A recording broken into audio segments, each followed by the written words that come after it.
Every nation eventually faces a strategic moment.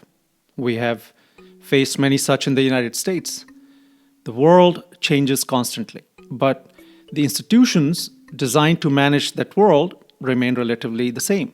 So the question emerges, does the strategy still fit the new reality?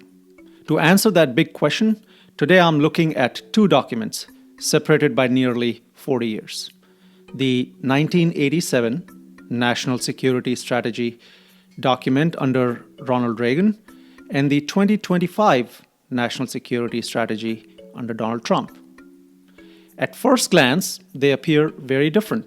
One belongs to the Cold War, the other to a fragmented post unipolar world. But if we look more carefully, they form something closer to what we may call as the bookends of the American strategic thought, not opposites. To understand the 1987 strategy, we have to remember the system it was written for, a bipolar world, two superpowers, two ideologies, and a massive global contest between them, the United States of America and the Soviet Union. The 1987 National Security Strategy, I'll call it NSS henceforth, was the first public strategy report required by Congress. It did not invent a new doctrine. Instead, it codified the strategic philosophy already guiding the American policy at the time. And that philosophy had a simple foundation: peace preservation through strength, deterring aggression through military power, reinforcing stability through alliances, and sustaining our leadership with ideological confidence. The strategy identified five vital interests: the survival of the United States as a free nation, a healthy and expanding economy, strong alliances, a stable international order, and the global growth of freedom and democratic institutions. The logic was quite clear. Security was not just military, it was systemic. The United States did not merely defend territory, it defended a world order. In that world, ideology mattered, not simply as rhetoric, but as strategic glue. Democracy, promotion, human rights, and economic openness served two purposes. They reinforced American legitimacy, and they weakened the appeal of Soviet power. Competition with the Soviet Union was therefore fought across several domains: military, economic, technological, and of course, ideological. Even the concept of state sponsored terrorism, first formally emphasized in the 1987 strategy, was framed largely through the Cold War lens: proxy actors, proxy conflicts, proxy influence. The contest, you see, was global. But the structure was simple: two poles, two systems, two futures competing for legitimacy. Now, fast forward nearly 4 decades, and the bipolar system is gone. The dissolution of Soviet Union ended the Cold War. And for a brief period, the United States stood alone. The so-called unipolar moment. But that moment did not last long.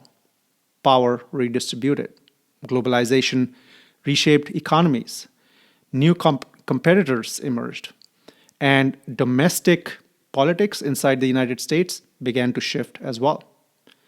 By the time 2025 NSS appeared, the strategic landscape looked very different. There was no single ideological rival comparable to the Soviet Union. Instead, the primary long-term competitor was identified as China. not as an ideological challenger, but as a comprehensive power competitor. Economic, technological, and military.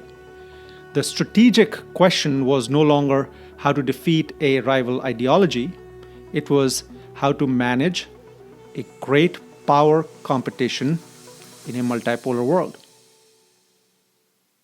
Despite the changes, several core principles remain surprisingly consistent.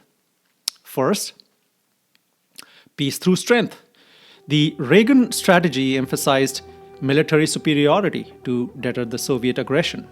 2025 echoes the same logic, which is that strength deters conflict and weakness invites it. Second, clearly defined national interests. Both strategies identified core priorities: national survival, economic vitality, security of the homeland, and a stable international environment.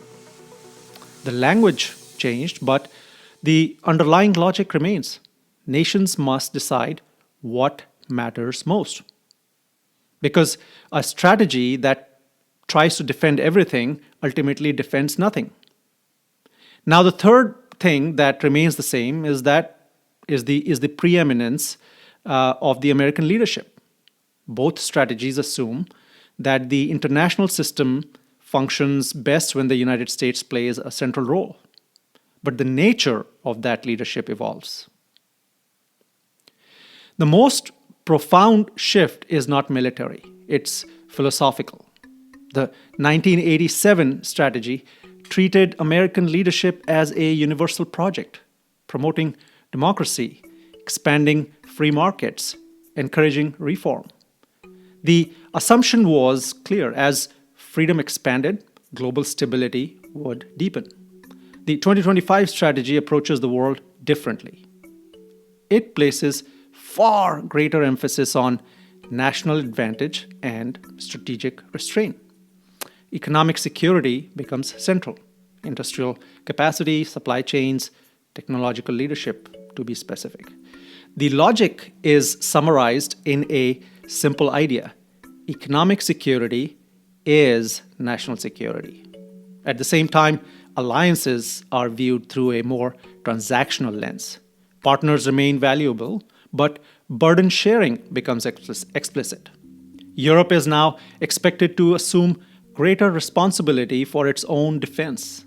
Regional priorities are also reorganized. The Western Hemisphere moves to the top. The Indo-Pacific follows. Other regions become more selective arenas of engagement. This is not isolationism, it is strategic prioritization. Here's the deeper pattern beneath these changes.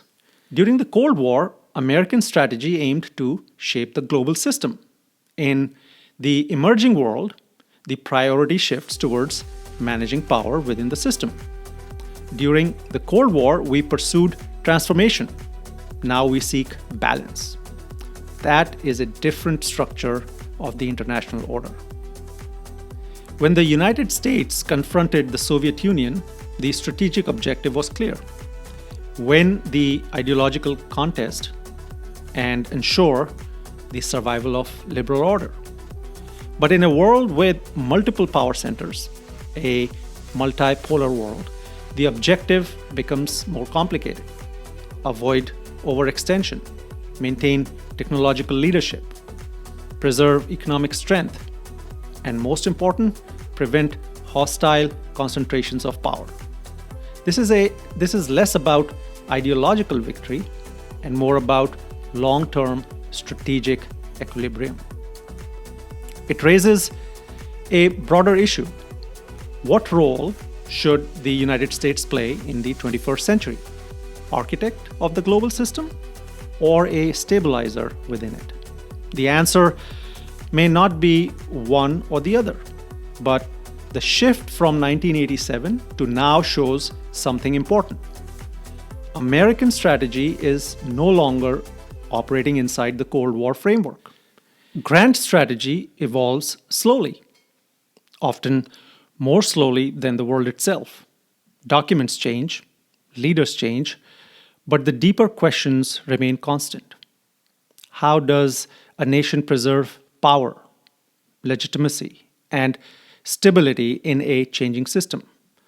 The strategies of 1987 and 2025 do not answer that question definitively, but combined, they reveal the arc of American adaptation from ideological to strategic competition, and perhaps eventually to a new balance still taking shape. Civilizations are shaped not only by events but by ideas people choose to live by. If this commentary helped illuminate one of those ideas, share it with someone who values thoughtful conversations. And if you enjoy exploring a deeper question behind our time, subscribe for more reflections. Until next time.